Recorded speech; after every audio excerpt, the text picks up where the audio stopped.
ಎಲ್ಲರ ಮನೇಲೂ ಕುಕ್ಕರು ಅನ್ನಕ್ಕೆ ಸಾರಿಗಿಟ್ಟಾಗ ಉಕ್ಕೆ ಹೋಗ್ತಲ್ವ, ಕುಕ್ಕರಿಂದ ಆಚೆ ಎಲ್ಲ ನೀರು ಬರುತ್ತೆ. ಅದೇ ಒಂದು ದೊಡ್ಡ ಟೆನ್ಷನ್ನು. ಅದಕ್ಕೊಂದು ಇಲ್ಲಿ ಟಿಪ್ಸ್ ಹೇಳಿದ್ದಾರೆ ನಮ್ಮಮ್ಮ, ಟ್ರೈ ಮಾಡಿ ಕಮೆಂಟ್ ಮಾಡಿ ಹೇಳಿ. ಅನ್ನ ಮಾಡೋದಾಗಲಿ ಸಾಂಬಾರು ಬಿಡೋಕ್ರೆ ಈ ಕುಕ್ಕರಲ್ಲಿ ಉಕ್ಕುತ್ತೆ. ಅದಕ್ಕೆ ಉಕ್ಕಿದಾಗ ಏನು ಮಾಡಬೇಕು ಗೊತ್ತಾ, ಇದಕ್ಕೆ ಒಂದು ಸ್ಪೂನ್ ಹಾಕ್ಬಿಟ್ಟು ಮುಚ್ಚಳ ಮುಚ್ಚಿದ್ರೆ ಉಕ್ಕಲ್ಲ. ಟ್ರಿಕ್ಸ್ ಉಕ್ಕಲ್ಲ. ನಮ್ಮಮ್ಮನೇ ಟ್ರಿಕ್ಸ್. ನೋಡಿ ಒಂದು ಸ್ವಲ್ಪ ಉಕ್ಕೆ ಇಲ್ಲ.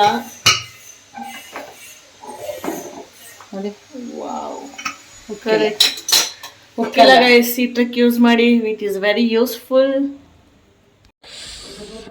ಗೈಸ್. ನಮ್ಮಮ್ಮ ಇವಾಗ ನಮ್ಮ ಅಕ್ಕನ ಮನೆಯಿಂದ ಬಂದರು. ಚಿಕನ್ನು ಮತ್ತು ಚಪಾತಿ ಕೊಟ್ಟು ಕಳಿಸಿದ್ದಾರೆ, ತಿಂತಾ ಇದ್ದೀನಿ.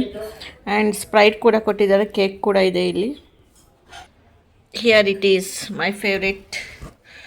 ಈ ಪೇಸ್ಟ್ ಎಲ್ಲ ಇಷ್ಟ ಆಗಲ್ಲ ಗೈಸ್, ಈ ಕೇಕೆ ಇಷ್ಟ ನಮಗೆ. ಚಿಕ್ಕದ್ರಿಂದ ಇದೇ ತಿಂದು ಇದೇ ರೂಢಿಯಾಗಿದೆ, ಇಷ್ಟ ಆಗುತ್ತೆ.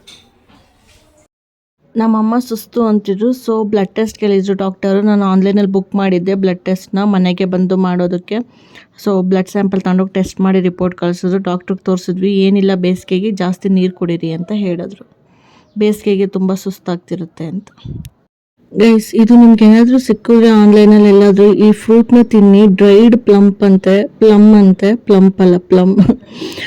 ನಮ್ಮ ಅಕ್ಕ ಮನೆಗೆ ಹೋಗಿದ್ದೆ, ಸೊ ಅಲ್ಲಿ ತರಿಸಿದ್ರು. ತಿಂದು ಎಷ್ಟು ಚೆನ್ನಾಗಿದೆ ಗೊತ್ತಾ. ನೀವು ಒಂದ್ಸಲ ಟ್ರೈ ಮಾಡಿ. ಒಂಥರ ಉಪ್ಪು, ಹುಳಿ, ಖಾರ ಎಲ್ಲ ಇದೆ ಗೈಸ್. ತುಂಬ ಇಷ್ಟ ಆಯಿತು. ಕೂರ್ಗಿಗೆ ಹೋಗ್ಬೇಕಾದ್ರೆ ಮೈಸೂರು ಎಲ್ಲ ಕಡೆನೇ ಹಂಗಂಗೆ ಬಾಲ್ಮುರಿ, ಎಡಮುರಿ ಎಲ್ಲದಕ್ಕೂ ಹೋಗಿದ್ವಿ. ಮೇ ಬಿ ಒಂದು ಸರ್ತಿ ಹಾಕಿದ್ದೆ ಒಂದೆರಡು ಕ್ಲಿಪ್ಪಿಂಗ್ನ. ಇನ್ನು ಮಿಕ್ಕಿದ್ದೆಲ್ಲ ಐ ಥಿಂಕ್ ಅಪ್ಲೋಡ್ ಮಾಡಿರಲಿಲ್ಲ ಅನಿಸುತ್ತೆ. ಸೊ ಇವತ್ತು ಕಂಪ್ಲೀಟಾಗಿ ಏನೇನಿದೆ ಎಲ್ಲನೂ ಇಲ್ಲಿ ಅಪ್ಲೋಡ್ ಮಾಡಿಬಿಡ್ತಿದ್ದೀನಿ. ಸೊ ಈ ವಿಡಿಯೋಸ್ನ ಮತ್ತೆ ಡಿಲೀಟ್ ಮಾಡಿಬಿಡ್ತೀನಿ ಗೈಸ್. ಯಾವುದಾದ್ರೂ ಮಿಸ್ ಆಗಿದ್ದರೆ ಇದರಲ್ಲಿ ಆ್ಯಡ್ ಆಗಿರುತ್ತೆ, ಅವತ್ತು ಹಾಕಿಲ್ದಲೇ ಇರೋದು. ಸೊ ನೋಡಿ, ಎಂಜಾಯ್ ಮಾಡಿ.